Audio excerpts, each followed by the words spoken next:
Tout le monde pense que dans l'armée, dans le fond, tu vas là, puis tu fais juste aller à la guerre, puis qu'il n'y a pas d'autres opportunités, mais il y a énormément d'autres métiers que tu peux faire. C'est quoi l'armée? Donc, dans le fond, on a un organisme qu'on est séparé en 3. Oui, on a un drapeau, mais on est séparé en 3. Donc, c'est l'armée de terre, la marine, puis l'aviation.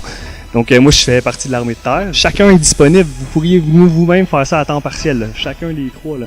À un certain bémol, là. Si vous voulez être un pilote de chasse ici, vous pouvez pas faire ça juste les week-ends, là, à temps partiel. Mais ça serait le fun.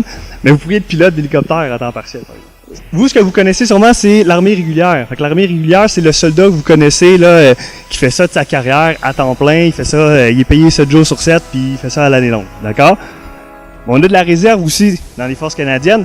Fait qu'un réserviste, c'est quoi? Mais c'est exactement moi qui est devant vous. Un réserviste, c'est quelqu'un qui a une double vie. Donc, soit qui est aux études, exemple, comme vous, si vous déciderez de rejoindre les forces canadiennes, ou quelqu'un qui a un emploi, exemple, il est mécanicien puis il décide de rejoindre les forces canadiennes. Moi, au civil, j'étais enseignant, ok, comme peut-être certains ici. Fait que du lundi au vendredi, je suis dans une classe avec mes élèves. Puis la fin de semaine, l'été, ou si je décide de partir en mission, mais je pars avec les forces canadiennes. Puis le soir de la semaine, je m'entraîne avec eux autres aussi. Donc c'est une double vie.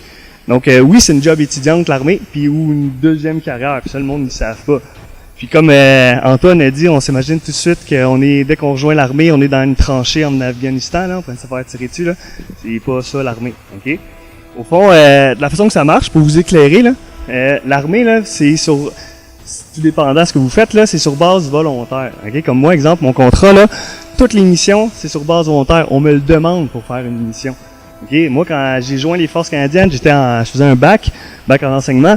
Ça me tentait pas de partir en mission pendant que j'étudiais, là. On s'entend, là? Ça brise un peu les études, un peu. Donc, de la façon que ça fonctionne, l'armée, nous, ici, c'est qu'ils nous proposent des missions humanitaires, d'entraînement ou de combat. Puis si ça nous tente, on met notre nom. On postule pour une mission. Vous étiez ici pour présenter un peu c'est quoi l'armée canadienne. On a vu qu'il y a plusieurs possibilités. L'objectif de ça, je pense que vous en faites quand même assez souvent. L'objectif, à la base, c'est du rayonnement. Là. La première chose, c'est de faire connaître ce métier-là aux gens. Souvent, les gens ont des idées préconçues un peu de l'armée, puis c'est de sortir de ces sentiers battus-là. Là. On n'est pas juste des métiers de combat. Donc, c'est de savoir que, oui, les étudiants sont le bienvenu. Il y a des jobs à temps partiel, des jobs à temps plein, puis il n'y a pas juste le fantasme au combat. Fait que le but, c'est déjà de parler de ça, puis réellement, c'est simplement se dire que on a des unités à Laval, partout au Canada, on est là, on fait partie de votre entourage, puis c'est juste bonjour, on vous serre la main, puis on vous parle de nous, de dire qu'on est là, on est présent au Canada, puis on vous protège, puis on est content de le faire.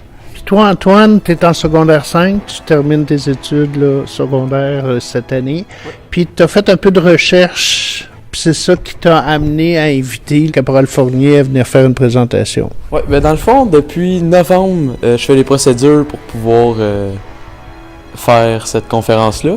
Mais ça m'intéresse depuis plusieurs années, 2-3 ans environ, d'intégrer les Forces armées canadiennes.